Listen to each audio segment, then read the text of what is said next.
আজ জুমার খুতবায় সংক্ষিপ্ত সময়ে আমার বক্তব্যের বিষয় দুনিয়ার প্রতি মোহ।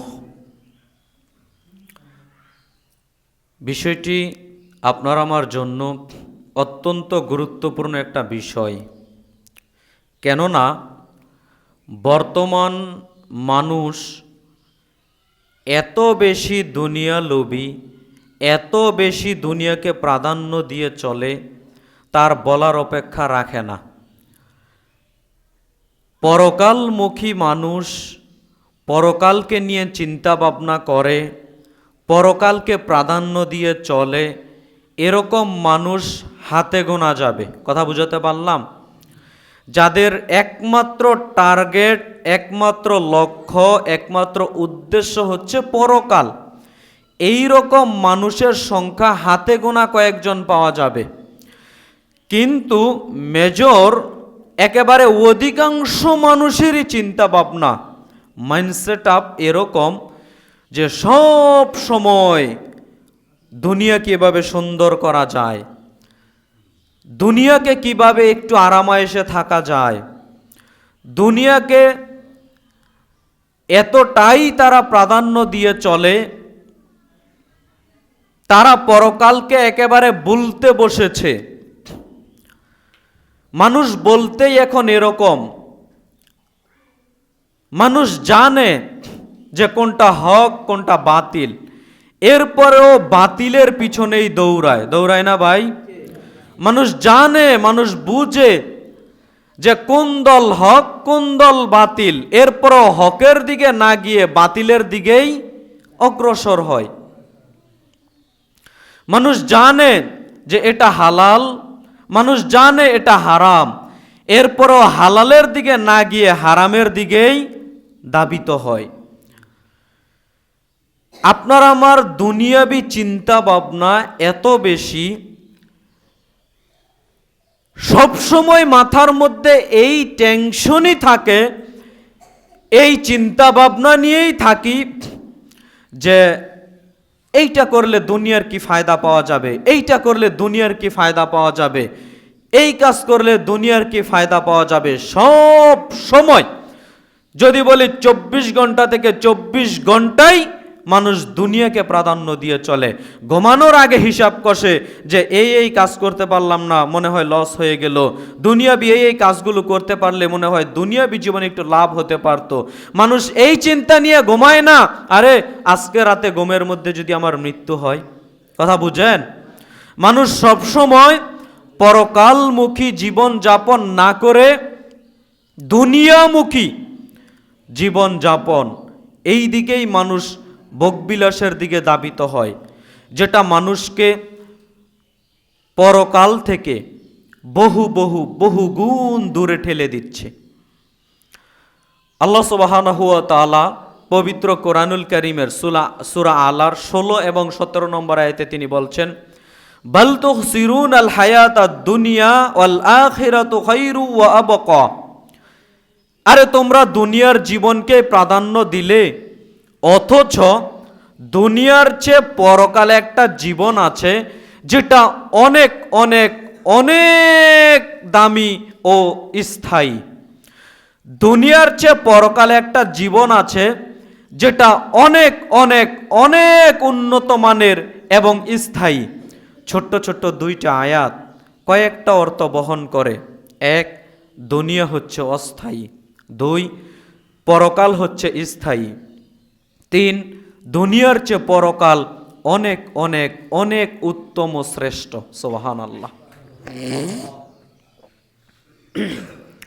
আল্লাহ বলছেন যে পৃথিবীর মানুষ তোমরা দুনিয়াকে প্রাধান্য দিয়ে চলছ, অথচ দুনিয়ার চেয়ে পরকালে একটা জীবন আছে যেটা অনেক অনেক অনেক দামি এবং স্থায়ী। স্থায়ী আর অস্থায়ী কথাটা আপনাকে আমি কি দিয়ে বুঝাতে পারি বলেন তো? দুনিয়া হচ্ছে অস্থায়ী, দুনিয়া কিন্তু চলে যাচ্ছে। দুনিয়া অস্থায়ী, দুনিয়া চলে যাচ্ছে। তাই তো রাসূল সাল্লাল্লাহু আলাইহি ওয়াসাল্লাম বলছেন যে পৃথিবীর মানুষ শুনে রাখো, তোমরা দুনিয়ার সন্তান হইও না, তোমরা পরকালের সন্তান হও।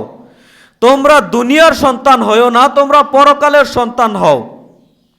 আর দুনিয়া মুদবেরাতুন আল আখিরাতু মুকবেলা, কেননা দুনিয়া চলে যাওয়া বস্তু, দুনিয়ার পিঠ দেখা যাচ্ছে। অল আখিরাতু মুকবেলাতান, শোনো, আর আখেরাত সামনে আসা বস্তু, আখেরাতের মুখ দেখা যাচ্ছে। পৃথিবীর মানুষ শোনো, তোমরা দুনিয়ার সন্তান হইও না, তোমরা পরকালের সন্তান হও। কেন? দুনিয়া চলে যাওয়া বস্তু, দুনিয়ার পিঠ দেখা যাচ্ছে।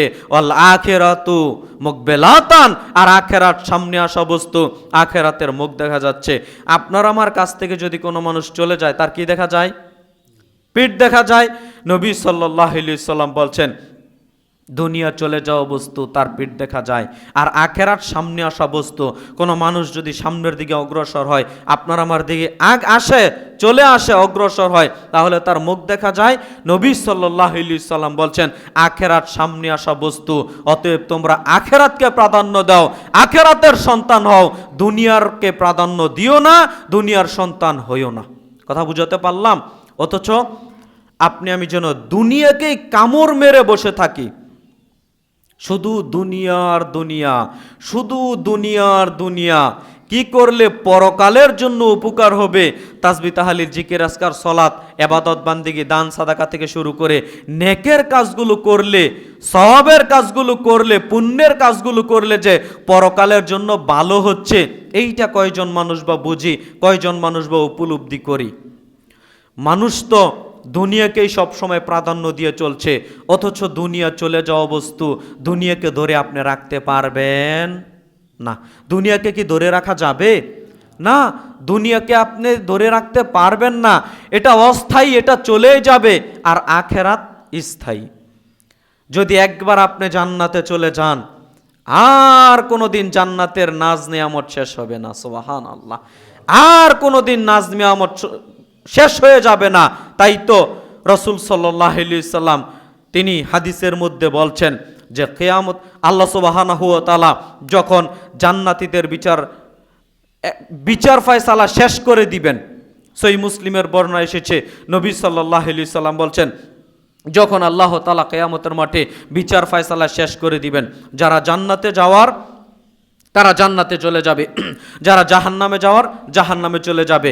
জান্নাতবাসীরা জান্নাতের নাজ নিয়ামত ভোগ করছে, আর জাহান্নামবাসীরা জাহান্নামের আযাব শাস্তি ভোগ করছে। ইতিমধ্যে আল্লাহ সুবহানাহু ওয়া তাআলা এক পর্যায়ে একটা গোরা ভেড়ার আকৃতির নিয়ে একটা পশু নিয়ে উপস্থিত হবেন। আল্লাহ ডাক দিবেন, ওহে জান্নাতবাসীরা, ওহে জাহান্নামবাসীরা। তখন জান্নাতবাসীরা অগ্রসর হবে, জাহান্নামবাসীরা অগ্রসর হয়ে বলবে, দেখা যাক কি হয়। তখন আল্লাহ সুবহানাহু ওয়া তাআলা বলবেন, তোমরা কি বলতে পারো এই যে এখানে বেড়ার আকৃতির যে পশুটা আনলাম, এই পশুটা কি? জান্নাতবাসীরাও বলবে, আমরা বলতে পারছি না। জাহান্নামবাসীরাও বলবে, আমরা বলতে পারছি না। তখন আল্লাহ সুবহানাহু ওয়া তাআলা বলবেন, শোনো, এইটা হচ্ছে মরণ, এইটা হচ্ছে মরণ। আজকে আমি মরণ নামক পশুটাকে জবাই করে দিচ্ছি, আজকের পর থেকে আর তোমাদের কোনো মরণ হবে না। কথা বুঝাতে পারলাম? তোমরা যারা জান্নাতে আছো, স্থায়ীভাবে জান্নাতে থাকতে থাকো। তোমরা যারা জাহান্নামে আছো, স্থায়ীভাবে জাহান্নামে থাকতে থাকো। নেন এবার, এ হচ্ছে জান্নাত স্থায়ী, এ হচ্ছে জাহান্নাম স্থায়ী, মানে পরকাল স্থায়ী। ওইখানে কোনো ধ্বংস আসবে না, ওইখানে কোনো ধ্বংস আসবে না। আপনি জান্নাতের নাজ নিয়ামত ভোগ করবেন, মানে কোনো দিন নাজ নিয়ামত ফুরাবে না, কোনো দিনের জন্য নাজ নিয়ামত ফুরাবে না। সম্মানিত দ্বীনি মুসলিম ভাই ও বোন, জান্নাত কি জিনিস এইটা কয়জন মানুষ উপলব্ধি করতে পারি? জান্নাত কি জিনিস এইটা কয়জন মানুষ উপলব্ধি করতে পারি? কত নিয়ামত আল্লাহ সুবহানাহু ওয়া তাআলা দিয়ে রেখেছেন। কোরআনুল কারীমে বারংবার আল্লাহ সুবহানাহু ওয়া তাআলা কত কিছুর বিবরণ দিয়েছেন, যে নদীর ঝর্ণা রয়েছে জান্নাতে, জান্নাতে অনেক ফলমূল থাকবে, আঙ্গুর থাকবে, আনারস থাকবে, পৃথিবীতে যত ফল আছে সমস্ত ফল থাকবে। তবে দুনিয়াতে যেরকম ফলের স্বাদ, এরকম স্বাদ থাকবে না, তার চেয়ে লক্ষ কোটি গুণ বেশি আল্লাহ সুবহানাহু ওয়া তাআলা ওই সময়ে স্বাদ বাড়িয়ে দিবেন। সুবহানাল্লাহ। জান্নাত কি জিনিস আপনাদের আমি কি দিয়ে বুঝাতে পারি? জান্নাতের নাজ নিয়ামত কি জিনিস আপনাদের আমি কি দিয়ে বুঝাতে পারি? সহিহ মুসলিমের একটা বর্ণনা আপনার সামনে আমি পেশ করি, কিছুটা হলেও আঁচ করতে পারবেন। মুস্তারিদ ইবনে সাদ্দাত রাদিয়াল্লাহু তাআলা আনহু বলেন, রাসূল সাল্লাল্লাহু আলাইহি সাল্লাম বলেছেন, আল্লাহে মাদ দুনিয়া ফিল আখিরা ইল্লা মিসলা মা ইয়াজালু আহাদুকুম ইয়াজবু ফিল ইম্মে ফালয়ানজুর বিমা ইয়ারজে। রাসূল সাল্লাল্লাহু আলাইহি সাল্লাম বলছেন, শোনো, তোমাদের কোনো মানুষ যদি দুনিয়ার সুখ শান্তি আর পরকালের সুখ শান্তি, এই দুইটার সুখ শান্তির পার্থক্য করতে চায়, তুলনা করতে চায়, দেখি দুনিয়ার সুখ শান্তি না পরকালের সুখ শান্তি কোনটা বেশি ভালো, যদি কোনো মানুষ তুলনা করতে চায়, পার্থক্য করতে চায়, কম্পেয়ার করতে চায়, নবী সাল্লাল্লাহু আলাইহি সাল্লাম বলছেন ওই ব্যক্তি যেন বিশাল সাগরের নিকট চলে যায়, সাগরের নিকট গিয়ে তার আঙ্গুলটা এইভাবে ঢুকাবে, ঢুকিয়ে তুলে দেখবে তার আঙ্গুলে কয়েক ফোঁটা পানি উঠেছে, আঙ্গুলের কয়েক ফোঁটা পানি আর এই বিশাল সাগরের পানি, এই দুই পানির পার্থক্য যত, এই দুই পানির তুলনা যত, এই দুই পানির দৃষ্টান্ত যত, দুনিয়ার সুখ শান্তি আর পরকালের সুখ শান্তির তুলনা তত। সুবহানাল্লাহ। আপনাকে হয়তোবা আমি মুসলিমের হাদিস বুঝাতে পারলাম না, একটু বুঝেন তো। নবী সাল্লাল্লাহু আলাইহি সাল্লাম বলছেন দুনিয়ার সুখ শান্তি, দুনিয়ার সুখ শান্তি কি হতে পারে? আপনার 10 তলা বিল্ডিং। দুনিয়ার সুখ শান্তি কি হতে পারে? আপনি এই নরসিংদী নজরপুর এলাকার সবচাইতে উন্নত মানের খাবারগুলো খান, ভক্ষণ করেন। দুনিয়ার সুখ শান্তি কি হতে পারে? আপনার সুন্দর একটা ভালো ওয়াইফ আছে। দুনিয়ার সুখ শান্তি কি হতে পারে? দুনিয়ার যত নাজ নিয়ামত, একটা ভালো R15 গাড়ি আছে। দুনিয়ার নাজ নিয়ামত সুখ শান্তি কি হতে পারে? আপনার 10 বিঘা জমি আছে। দুনিয়ার সুখ শান্তি সব আপনার আছে, একদিকে রেখে দেন। আর জান্নাতে আল্লাহ যা দিবেন, জান্নাতে আল্লাহ যা দিবেন, এই দুইটার যদি কম্পেয়ার করতে চান, তুলনা করতে চান, পার্থক্য করতে চান, নবী সাল্লাল্লাহু আলাইহি সাল্লাম বলছেন ওই ব্যক্তি যেন বিশাল সাগরের নিকট চলে যায়। কোথায় চলে যায়? সাগরের নিকট চলে যায়। সাগরের নিকট গিয়ে তার আঙ্গুলটা এইভাবে ঢুকাবে, ঢুকিয়ে তুলে দেখবে তার আঙ্গুলে কয়েক ফোঁটা পানি উঠেছে। একটু পানি উঠবে না ভাই? একটু পানি উঠবে। কয়েক ফোঁটা পানি উঠলো।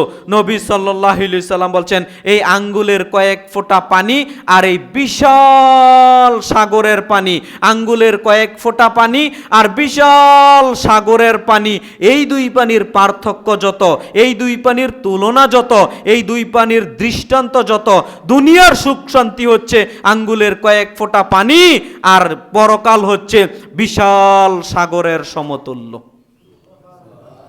এবার বুঝেন, এবার আপনি উপলব্ধি করেন আপনাকে আমি কি বাক্য দিয়ে বুঝাতে পারি পরকালের বিশালতা কি, পরকালের নাজ নিয়ামত কি।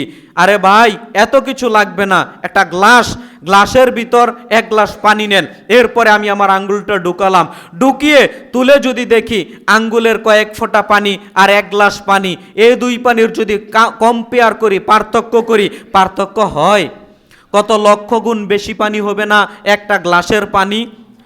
একটা জগ, বড় একটা জগ, এর ভিতরে আঙ্গুলটা ঢুকান, ঢুকিয়ে তুলে দেখেন আঙ্গুলের কয়েক ফোঁটা পানি আর এই জগের পানি, কত পার্থক্য হয়। আপনি যদি পরীক্ষা করতে চান, গুণ দিয়ে পরীক্ষা করতে চান, কত লক্ষ কোটি গুণ বেশি পানি হবে একটা জগের পানি।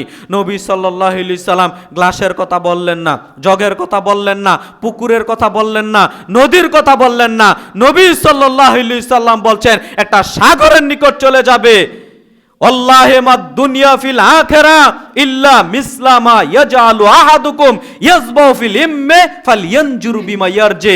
ওই ব্যক্তি যেন বিশাল সাগরের নিকট গিয়ে তার আঙ্গুলটা এইভাবে ঢুকায়, ঢুকিয়ে তুলে যেন দেখে তার আঙ্গুলে কয়েক ফোঁটা পানি আর এই বিশাল সাগরের পানি, এই দুই পানির পার্থক্য যত, এই দুই পানির তুলনা যত, দুনিয়ার সুখ শান্তি আর পরকালের সুখ শান্তির পার্থক্য হচ্ছে তত। তো আপনি কি দিয়ে কি তুলনা করবেন, কি দিয়ে কি পার্থক্য করবেন বলেন ভাই? দুনিয়াকে প্রাধান্য দিয়ে লাভ নেই, দুনিয়াকে প্রাধান্য দিয়ে কোনো লাভ নেই। দুনিয়া চলে যাওয়া বস্তু, দুনিয়া আপনাকে ধোঁকা দিবেই দিবে, দুনিয়া আপনাকে ধোঁকা দিবেই দিবে। লক্ষ কোটি টাকার মালিক হন, লক্ষ কোটি টাকার মালিক হন, আজকে মারা যান আপনি, আজকে রাতেই, দিনে মারা যান, রাতে আপনার ওই লক্ষ কোটি টাকা বিল্ডিং এর ভিতর থাকার সুযোগ নাই। আপনার স্ত্রীও রাখবে না, আপনার ছেলে মেয়েও রাখবে না। কথা বুঝাতে পারলাম? এই লক্ষ কোটি টাকা আপনার কোনো কাজে আসছে না। কি করবে? পরবর্তী আপনি মারা গেলেই আপনি মারা গেলেই পরবর্তী উত্তরাধিকারী সূত্রে যারা বন্টন পাওয়ার, তারা ঝগড়া লেগে হোক, যেইভাবে হোক, মীমাংসা করে হোক, যেইভাবেই হোক, তারা উত্তরাধিকারী আপনার সূত্রে আপনার সম্পত্তি নিয়ে নিবে। তো কি লাভ? দুনিয়ার পিছনে এত দৌড়াদৌড়ি করে অমুকের চরিত্র ফুলের মতো পবিত্র বলে লাভটা কি আপনার?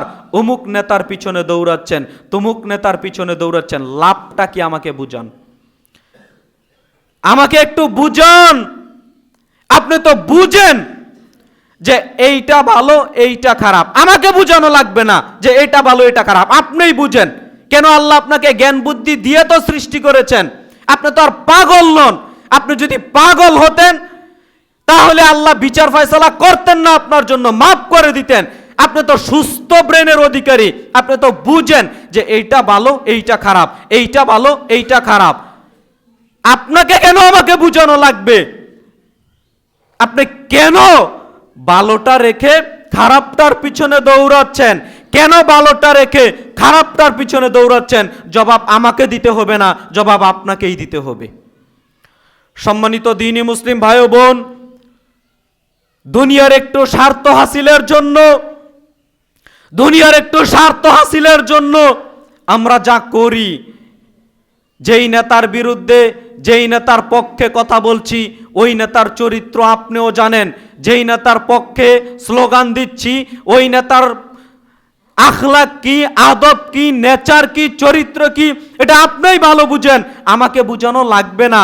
যদি বলেন না ভালো, আমার চেয়ে ভালো, তাহলে আপনি সাপোর্ট করেন। আর যদি মনে করেন না, আমি যাকে সাপোর্ট দিচ্ছি, আমার সাপোর্টের ফলশ্রুতিতে দেখা যাবে ও আরো স্বৈরাচার বেশি হবে, মানুষের প্রতি জুলুম অবিচার বেশি করবে, কেন সাপোর্ট দিলেন বলেন?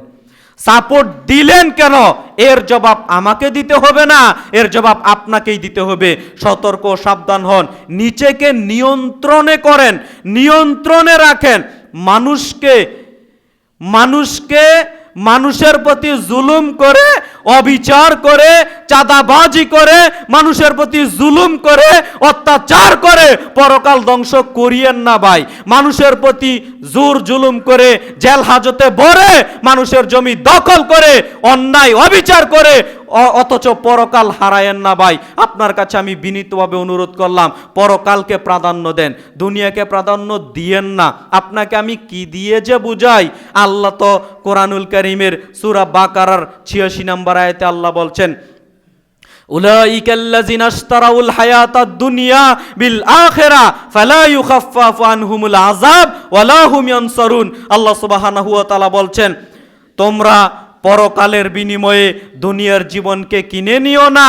কিছু সংখ্যক মানুষ এরকম আছে যারা পরকালের বিনিময়ে দুনিয়ার জীবনকে কিনে নিয়েছে, যারা পরকালের বিনিময়ে দুনিয়ার জীবনকে কিনে নিয়েছে। আল্লাহ বলছেন তাদের আযাব, তাদের শাস্তি আমি আল্লাহ বহুগুণ বাড়িয়ে দিব। এরপরে আল্লাহ বলছেন ওয়ালা হুম ইয়ানসারুন, তাদের সাহায্যকারীও কিয়ামতের মাঠে কেউ থাকবে না। নেন এবার, যারা পরকালের বিনিময়ে দুনিয়ার জীবনকে কিনে নিয়েছেন, পরকালের বিনিময়ে দুনিয়ার জীবনকে কিনে নিয়েছেন। আরে পরকাল যেটা হোক হোক, দুনিয়াকে আমাকে প্রাধান্য দিয়ে চলতে হবে।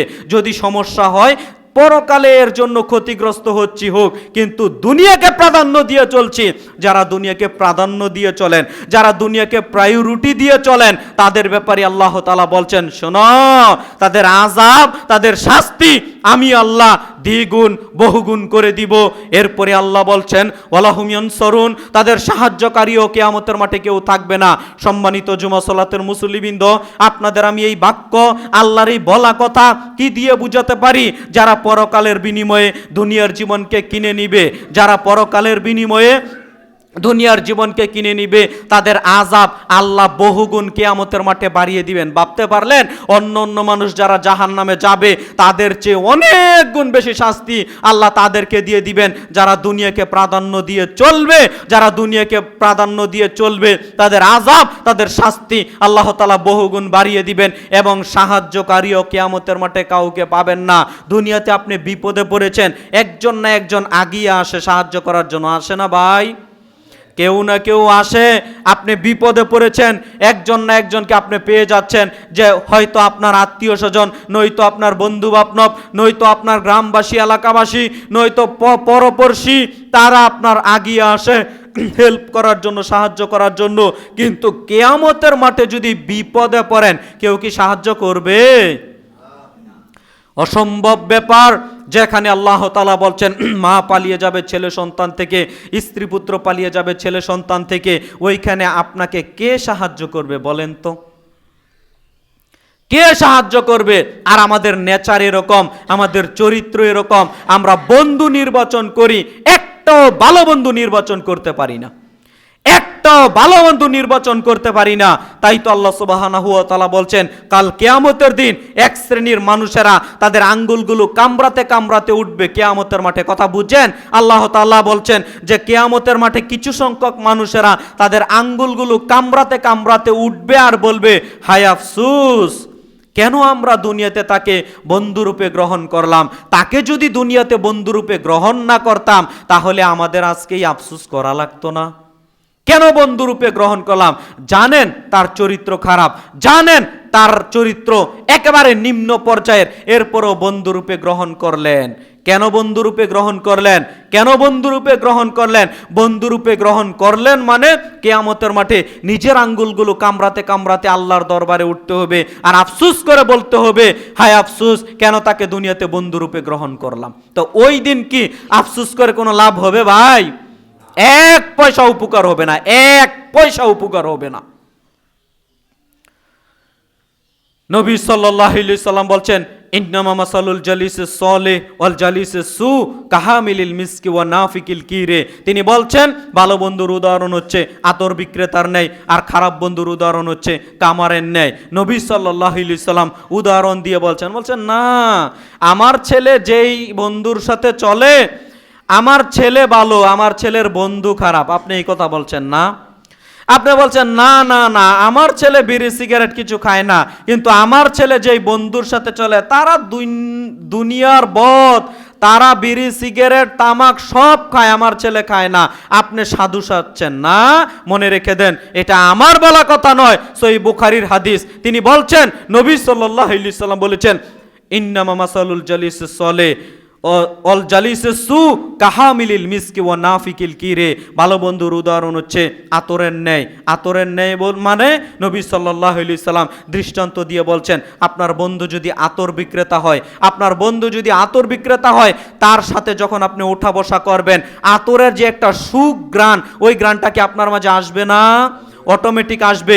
নবী সাল্লাল্লাহু আলাইহি সাল্লাম বলছেন, আপনার বন্ধু যদি ভালো হয়, তার কাছ থেকে ভালো গুণগুলো আপনার মধ্যে অটোমেটিক আসবে। সুবহানাল্লাহ। তিনি বলছেন, আপনার বন্ধু যদি খারাপ হয়, এটা হচ্ছে কামারের ন্যায়। কামারের পাশে আপনি যদি গিয়ে বসেন, কামারের পাশে আপনি গিয়ে যদি বসেন, তাহলে কামারের কাছ থেকে বদ ধোঁয়া তো অটোমেটিক আসবে নাকি? আগুন ছিটে আসতে পারে, আরে আগুন আসলো না, বদ ধোঁয়া তো আসবে।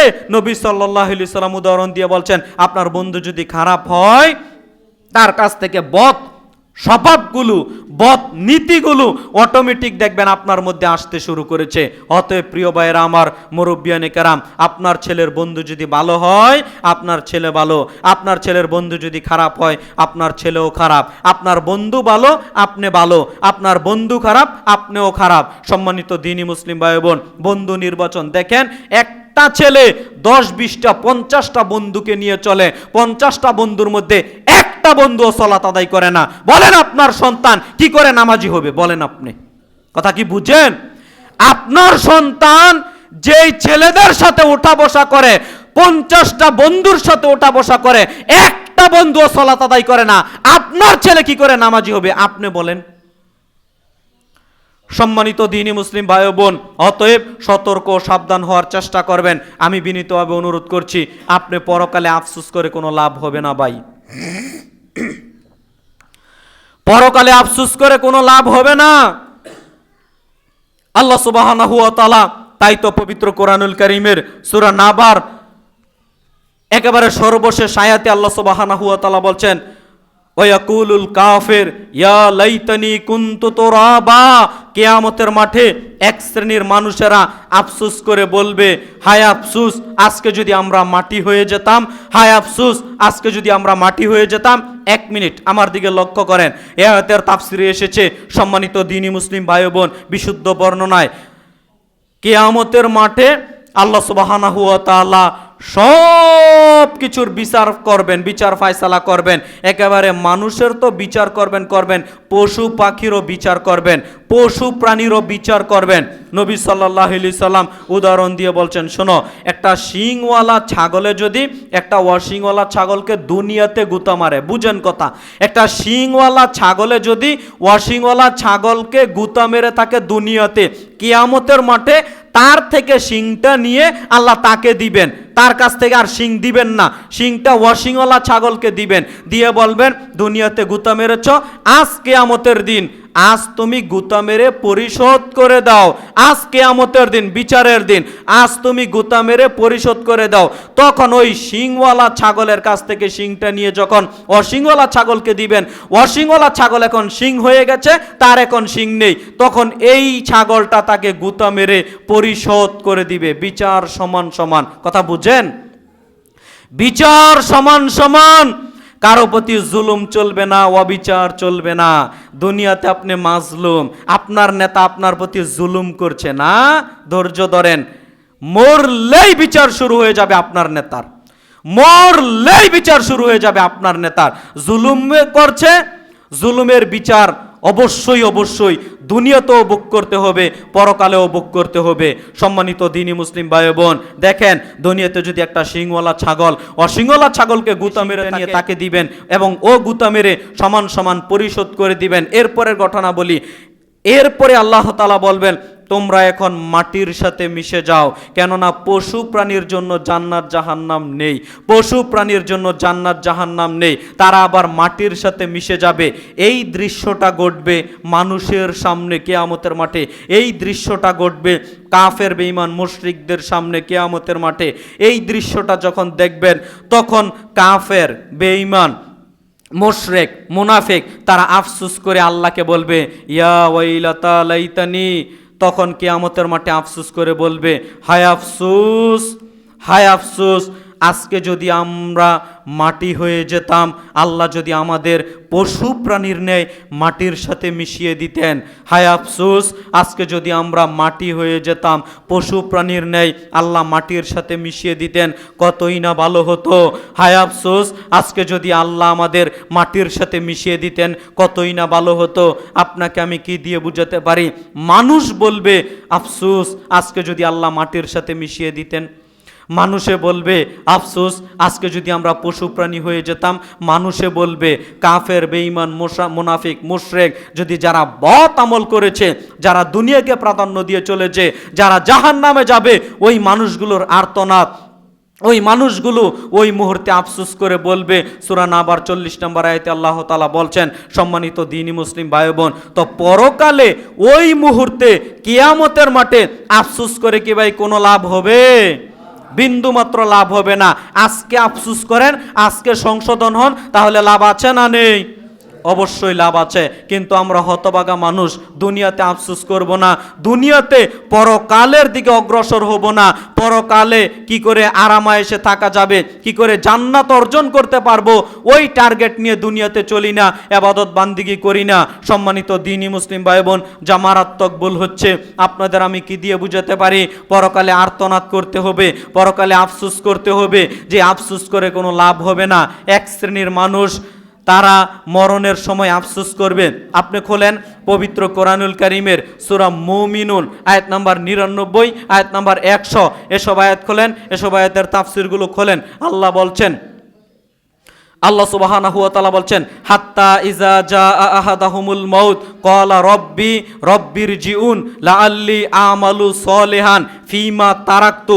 আল্লাহ সুবহানাহু ওয়া তাআলা বলছেন, কিয়ামতের যখন কিছু সংখ্যক মানুষের মরণ চলে আসবে, আমার দিকে লক্ষ্য করেন, আল্লাহ বলছেন, হাত্তা ইজা জাআ আহাদাহুমুল মাউত ক্বালা রব্বি রব্বিরজিউন লাআল্লি আমালু সলিহান ফিমা তারাকতু।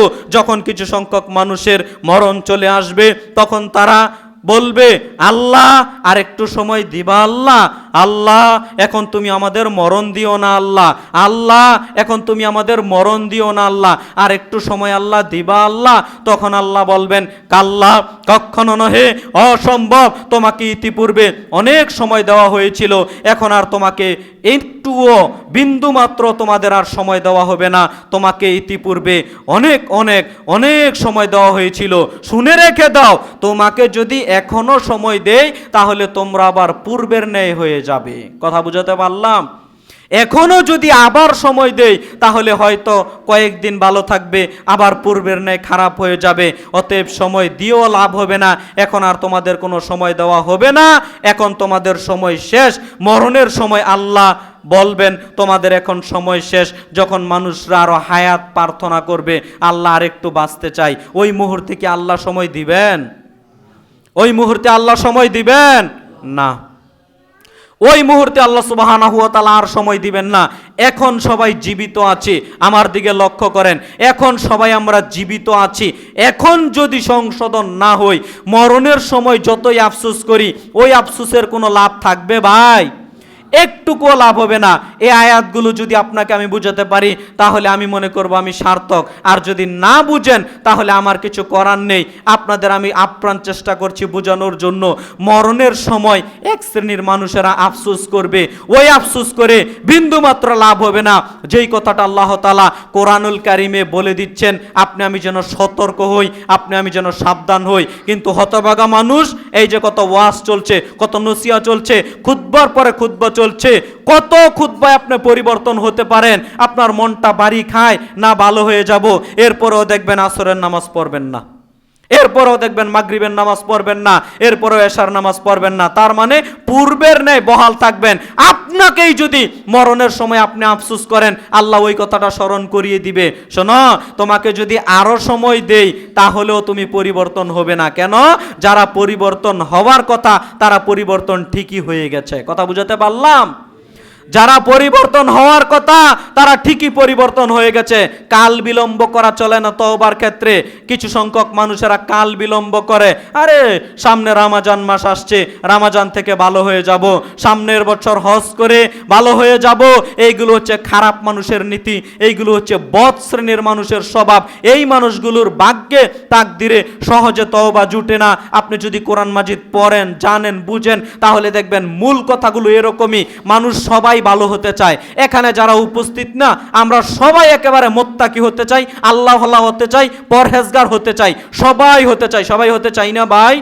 সবাই হতে চাই, কিন্তু এখন হব না, কিছুদিন পরে। কথা বুঝেন? তো যারা বলবে এখন না কিছুদিন পরে, তাদেরই আল্লাহ সুবহানাহু ওয়া তাআলা আফসোসগুলো কোরআনুল কারীমে বারংবার তুলে ধরেছেন। তারা আর ভালো হতে পারে না, যে তারা ভালো হতে পারে না। তারা ওই নীতির উপরই এক সময় মৃত্যু চলে আসে, মরণ চলে আসে, ভালো হবে কি করে? আর যারা বলে না এখনই সংশোধন হলাম, আজকের পর থেকে ইনশাল্লাহ যতদিন জীবিত থাকি 5 ওয়াক্ত সালাত আদায় করব, তারাই ভালো হতে পারে। কথা বুঝাতে পারলাম? অতএব সম্মানিত জুমা সালাতের মুসল্লিবৃন্দ যারা এখানে উপস্থিত হয়েছেন, আমি আপনাদের বিনীতভাবে অনুরোধ করব, কাল বিলম্ব করিয়েন না। রমজান আসবে তাই ভালো হবেন, আপনি হজ করবেন তাই ভালো হবেন, এইগুলো কোনো কথা নয়। আজকে ইয়ানি এখন থেকেই আপনাকে ভালো হতে হবে। কথা বুঝাতে পারলাম? যদি মনে করেন না আগামী জুমা থেকে ভালো হব, তাহলে আপনার ভাগ্যে তাকদিরে হেদায়েত নাও নসিব হতে পারে। কথা বুঝাতে পারলাম? কোনো লাভ হবে না। অতএব সম্মানিত দ্বীনি মুসলিম ভাই বোন, তওবার ক্ষেত্রে দেরি করা চলে না, কাল বিলম্ব করা চলে না, এখনই তওবা করতে হবে। আপনাকে আমি কি দিয়ে বুঝাই? এক শ্রেণীর আবার বদ শ্রেণীর মানুষ আছে, তাদের কথা কি করে বলবো? তারা অধিকাংশ সময় বলে আরে এক সময় তো আল্লাহ জান্নাতে দিবেন, যেহেতু কালেমা পড়েছি, মুসলিম হয়েছি। আরে ভাই, এক সময় জান্নাতে যাবেন ওই আশায় বসে আছেন? আপনি খোলেন পবিত্র কোরআনুল কারীমের, হয়তো শেষ না, আমি এখনই ফুল স্টপ মারবো, কয়েকটা কথা বলে একটু মনোযোগ দেন। পবিত্র কোরআনুল কারীমে সিরিয়ালে 35 নম্বর সূরা ফাতির আয়াত নম্বর 37 আল্লাহ সুবহানাহু ওয়া তাআলা বলছেন, ওয়াহুম ইয়াস্তারিকুনা ফিহা রব্বানা আখরিজিনা নামাল সলিহান গায়রাল্লাযী কুননা নামাল। আল্লাহ সুবহানাহু ওয়া তাআলা এক শ্রেণীর মানুষের কথা নকল করে জানিয়ে দিচ্ছেন, শোনো, ওয়াহুম ইয়াস্তারিকুনা ফিহা রব্বানা আখরিজিনা নামাল সলিহান গায়রাল্লাযী কুননা নামাল। এক শ্রেণীর মানুষ যখন আল্লাহ বিচার ফয়সালা শেষ করে দিবেন, যারা জান্নাতে যাওয়ার জান্নাতে চলে যাবে, জাহান্নামে যাওয়ার জাহান্নামে চলে যাবে, জাহান্নামী মানুষেরা জাহান্নামে নিক্ষেপ করার সাথে সাথে জাহান্নামী মানুষেরা জাহান্নামে নিক্ষেপ করার সাথে সাথে আল্লাহর নিকট আবেদন করা শুরু করে দিবে, আর্তনাদ করা শুরু করে দিবে, কান্নাকাটি করা শুরু করে দিবে, দিয়ে বলবে আল্লাহ বের করুন, আল্লাহ আল্লাহ বের করুন, আল্লাহ থাকতে পারছি না, টিকতে পারছি না, সহ্য করতে পারছি না, আল্লাহ আল্লাহ তুমি বের করো। জাহান্নামের আযাব এত কঠিন, জাহান্নামের শাস্তি এত কঠিন, জাহান্নামের আযাব এত জটিল, জাহান্নামের শাস্তি এত কঠিন, আল্লাহ সহ্য করতে পারছি না। অহুম ইয়াস্তারিকুনা ফিহা রব্বানা আখরিজিনা নামাল সালিহান গায়রাল্লাযী কুননা নামাল। আল্লাহ তুমি জাহান্নাম থেকে বের করে দাও আল্লাহ, যখন আমাদের দুনিয়াতে প্রেরণ আল্লাহ আবার করবা, দেখবা আল্লাহ সব নেকের কাজগুলো করব, দুনিয়াতে যেই বদ পাপের কাজগুলো করতাম, যেই পাপের কাজ করার কারণে আজকে জাহান্নামে নিক্ষিপ্ত হতে হয়েছে, আল্লাহ একটা পাপের কাজও আর করব না, আল্লাহ তুমি আবার দুনিয়াতে দিবা। আল্লাহ আল্লাহ বলবেন কাল্লা, কখনো নহে, অসম্ভব হতে পারে না, এখন জাহান্নামে আছো, জাহান্নামের আযাব জাহান্নামের শাস্তি ভোগ করতে থাকো, আর সুযোগ দেওয়া হবে না। তো ওই সময় তো আফসোস করবেন, ওই সময় তো আর্তনাদ করবেন, ওই সময় তো কান্নাকাটি করবেন, ওই জাহান্নামে গিয়ে আর্তনাদ করে আফসোস করে কান্নাকাটি করে চোখ দিয়ে পানি পড়তে পড়তে পড়তে পড়তে নদী করে ফেলবেন। ওই সময় নদী করে কি কোনো লাভ হবে ভাই? ওই সময় নদী করে লাভ হবে না। আপনাকে হয়তো আমি বুঝাতে পারলাম না, আমি ব্যর্থ, আপনি কোরআনটা খুলে একটু বুঝার চেষ্টা করিয়েন। পরকালে মরণের সময় জাহান্নামে গিয়ে আফসোস করলে বিন্দু মাত্র লাভ হবে না। এদিকে তাকান, ছোট বাচ্চা একটু আঘাত পেয়েছে, এদিকে তাকান, ওই সময় বিন্দু মাত্র লাভ হবে না। প্রিয় ভাইয়েরা আমার, সম্মানিত দ্বীনি মুসলিম ভাই বোন, এজন্য ভাই পরকালকে প্রাধান্য দেন, পরকালকে প্রাধান্য দিয়ে নিজের জীবনটাকে গুটিয়ে আনেন। কি করলে এত বেশি কিছু করা লাগবে না, 5 ওয়াক্ত সালাত আদায় করেন, হালাল রিজিক ভক্ষণ করেন, কোরআন তেলাওয়াত করেন, মানুষের হক মেরে খায়েন না, একটু সাদা সিধা, দেখেন না সাদা সিধা, উমুক মানুষ সাদা সিধা, উমুক মানুষ সহজ সরল নরম, ওর মতো বোকা মানুষ আছে নাকি? বিশ্বাস করেন, যারা সহজ সরল, যারা একটু নরম সরম স্বভাবের মানুষ, তারাই জান্নাতে যাবে আগে ভাগে। অতএব এত বেশি পণ্ডিত হওয়ার চেষ্টা করিয়েন না, সহজ সরল নরম স্বভাবের হওয়ার চেষ্টা করেন, হালাল হারাম বেছে খান, 5 ওয়াক্ত সালাত আদায় করেন, কোরআন তেলাওয়াত করেন, অমুকের পিছনে দৌড়ানোর কোনো প্রয়োজন নেই, সব ছেড়ে দেন, নিজের জীবনটাকে গুটিয়ে আনেন। দুনিয়াতে চলতে ফিরতে একটু বিপদে পড়বেন, ওই বিপদ থেকে বাঁচার জন্য অমুকের পিছনে, অমুক নেতার পিছনে, তুমুক নেতার পিছনে দৌড়ানো লাগে না। আপনি বিশ্বাস করেন, আপনি তো দুনিয়াতে একটু সুবিধা নেওয়ার জন্য অমুক নেতা তুমুক নেতার পিছনে দৌড়ান, আপনি বিশ্বাস রাখেন ওইখানে দৌড়ানোর কারণে দুনিয়াও বরবাদ করছেন, পরকালও বরবাদ করছেন। দুনিয়াতে আপনি শান্তি পাবেন না। মানুষ, সহিহ বুখারীর লম্বা হাদিস আছে, নবী সাল্লাল্লাহু আলাইহি সাল্লাম চতুর্ভুজ অঙ্কন করে দেখিয়েছেন, মানুষের জীবন চলতে থাকবে আর বিপদগুলো দাওয়া দাওয়া করে আসতেই থাকবে। আপনি ওই বিপদগুলো আপনি কোনো ক্রমেই ঠেকাতে পারবেন না, যা আসার আসবেই। কোনো মানুষ বিপদ দিতেও পারে না, কোনো মানুষ বিপদ আটকাতেও পারে না। কথা বুঝাতে পারলাম? আল্লাহর পক্ষ থেকে ফয়সালা হয়ে আসে। অতএব ওইভাবে আল্লাহর উপর ভরসা করে দুনিয়াতে পথ চলার চেষ্টা করেন, দেখবেন আল্লাহ সব পথ সহজ করে দিবেন। এত বেশি চিন্তা, এত বেশি টেনশন, এত বেশি দুশ্চিন্তা করিয়েন না। সম্মানিত দ্বীনি মুসলিম ভাই বোন, আমার বক্তব্যে আপনাকে আমি যেটা বুঝাতে চাইলাম, আপনি আপনার লাইফটাকে কিভাবে লিড করতে চাচ্ছেন, আপনি সিম্পল সাধারণ দুনিয়ার যত ভোগবিলাসের বস্তু সব ছেড়ে দেন, সাধারণভাবে জীবনযাপন করেন। হালাল টাকা পয়সা ইনকাম করতে করতে আপনি কোটি টাকার মালিক হন, কোনো সমস্যা নেই। কথা বুঝাতে পারলাম? হালাল টাকা ইনকাম করে আপনি লক্ষ কোটি টাকার মালিক হন, কোনো সমস্যা নেই, কিন্তু হারামভাবে 1 টাকা বক্ষণ করবেন না। কথা বুঝাতে পারলাম? হারাম বক্ষণ করে শান্তি দিবে না ভাই। অতএব দুনিয়াবি জীবনযাপন, দুনিয়াকে প্রাধান্য দিয়ে চলা, এইগুলো ছেড়ে দেন, দেখবেন আল্লাহ সহজ করে দিবে দুনিয়ার পথ চলা। আল্লাহ আপনাদের আমাদের সবাইকে সঠিক মতো চলাচলের তৌফিক দান করুক, আল্লাহুম্মা আমিন। সম্মানিত জুমা সালাতের মুসল্লিবৃন্দ, খুতবার শেষ অংশে 2-1টা কথা, সেটা হলো এখন রমজানের আগে একটা মাস চলছে, মাসটার নাম কি? শাবান মাস। মাশাআল্লাহ, শাবান মাস চলছে, আজকে শাবান মাসের 3 তারিখ সম্ভবত। তো শাবান মাস চলছে, এখন আপনার কিছু করণীয় আছে। রমজান কিন্তু একেবারে হাতের দোরগোড়ায়, কি বলেন? হাতে গোনা, দেখবেন চোখের পলকে রমজান এসে গেছে। তো গত বছর রমাজান ছিল, আবার চোখের পলকে রমাজান এসে গেছে, আসে নাই? এক মাসও সময় নেই।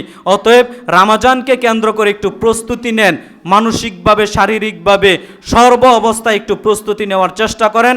রমাজানে বেশি বেশি পরিমাণে ইবাদত বান্দিগি করতে হবে, ওইভাবে প্রস্তুতি নিয়ে চলাচলের চেষ্টা করেন। এখন আপনার করণীয় হচ্ছে শাবান মাসে নবী সাল্লাল্লাহু আলাইহি সাল্লাম বেশি বেশি নফল সিয়াম পালন করতেন। বিশেষভাবে শাবানের 1 থেকে নিয়ে একেবারে 15 পর্যন্ত আপনি নফল সিয়াম পালন করতে পারেন। বিশেষভাবে আরও যদি থাকতে চান 15, 20, 25 পর্যন্ত থাকতে পারেন। শেষের কয়েকটা নবী সাল্লাল্লাহু আলাইহি সাল্লাম ছেড়ে দিতেন। আপনি অত যদি নাও থাকতে পারেন, ফাটাফুটা 2-4টা করার চেষ্টা করেন, অভ্যাস গড়ে তোলেন। এটা হচ্ছে রমাজানের প্রস্তুতি। কথা বুঝাতে পারলাম? রমাজানের প্রস্তুতি এখন থেকেই শুরু, এখন থেকেই নফল সিয়াম পালন করেন। এই মাসে নবী সাল্লাল্লাহু আলাইহি সাল্লাম সবচেয়ে বেশি নফল সিয়াম পালন করতেন। নবী সাল্লাল্লাহু আলাইহি সাল্লাম রমাজানের পরে সবচেয়ে বেশি যেই মাসে নফল সিয়াম পালন করতেন সেটা হলো এই শাবান মাস। অতএব এই শাবান মাসে বেশি বেশি নফল সিয়াম পালনের চেষ্টা করেন। 15ই শাবান শুধুমাত্র ইবাদত বান্দিগি করবেন, এর নাম হলো বিদআত, এর নাম হলো বিদআত। 15ই শাবানে মিল ফ্যাক্টরি বন্ধ করে, কলকারখানা সব বন্ধ করে, অজু গোসল করে একেবারে আল্লাহর ওলি হয়ে যাবেন এক রাত ইবাদত করে, এর নাম ধর্ম নয়। বরং কন্টিনিউ রাখেন, ইবাদত করা কন্টিনিউ রাখেন। আর এখন আপনি যেই কয়টা পারছেন এখন থেকে শুরু করেন। শাবান যেহেতু এসে গেছে, 2-4টা সিয়াম পালনের অভ্যাস গড়ে তোলেন। এগুলো হচ্ছে নফল সিয়াম। এই মাসে আল্লাহর দরবারে নিজের 1 বছরে যত আমলগুলো করেছি এই আমলের রিপোর্ট আল্লাহর দরবারে নেওয়া হয় এই মাসে। অতএব এই মাসে বেশি বেশি নফল সিয়াম পালন করেন। হতে পারে আপনার আমল যেই দিন আল্লাহর দরবারে নেওয়া হচ্ছে ওই দিন যদি আপনি সিয়াম থাকেন তাহলে বিরাট একটা কিছু হতে পারে, যা নবী সাল্লাল্লাহু আলাইহি সাল্লাম ভালোবাসতেন বলেই নবী সাল্লাল্লাহু আলাইহি সাল্লাম এই মাসে অধিক পরিমাণে নফল সিয়াম পালন করতেন। অতএব রমাজানের প্রস্তুতি স্বরূপ এই মাসে নফল সিয়াম বেশি বেশি পালনের চেষ্টা করেন। মা বোনদের উদ্দেশ্যে বলবো, যাদের রমাজানে কাজা সিয়াম ছিল আপনারা অবশ্যই এই মাসে যে কয়টা সিয়াম বাংতি আছে, বাংতি সিয়াম, ওই সিয়ামগুলো দ্রুত আপনারা আদায় করে ফেলুন। হাতে আর বেশি সময় নেই, দ্রুত আপনারা কাজা, বাংতি, নফল, ফরজ যে সিয়ামগুলো ছিল ওই সিয়ামগুলো থেকে ফেলুন। আর যাদের কাজা বাংতি কোনো সিয়াম নেই আপনারা এই মাসে বেশি বেশি নফল সিয়াম পালনের চেষ্টা করুন। আল্লাহর জিকির আজকার বেশি পরিমাণে করার চেষ্টা করুন। আল্লাহ তুমি বড় দয়াবান, তুমি বড় রহমান, তুমি দয়া করে আমরা যেন প্রত্যেকটা মানুষ পবিত্র কোরআন ও সহিহ হাদিস মোতাবেক জীবন পরিচালনা করতে পারি। আল্লাহ তুমি আমাদের সবাইকে সেই তৌফিক দান করো। সবাই বলি আল্লাহুম্মা আমিন। আল্লাহুম্মা সাল্লি আলাইহি, আল্লাহুম্মা বারিক আলাইহি।